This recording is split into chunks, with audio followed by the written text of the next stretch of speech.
ربنا يخليك يا رب. اولا مساء الخير وكل سنه وانتم طيبين.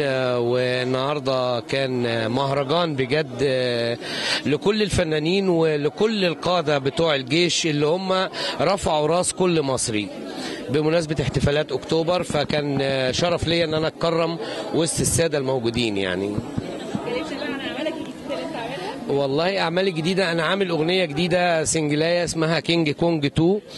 كلمات هشام صادق، تلحين هشام صادق، توزيع محمد شفيق، وبقفل في الميني البوم بقى 5 اغاني.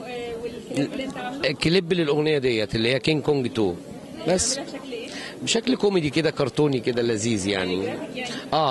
يا رب تعجب بس الساده المشاهدين يعني.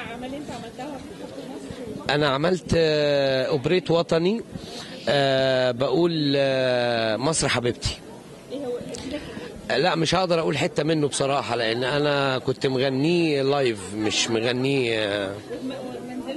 ما اعرفش والله، انا وزعته على كل القنوات، ومفيش ولا قناه اذاعته. ما اعرفش.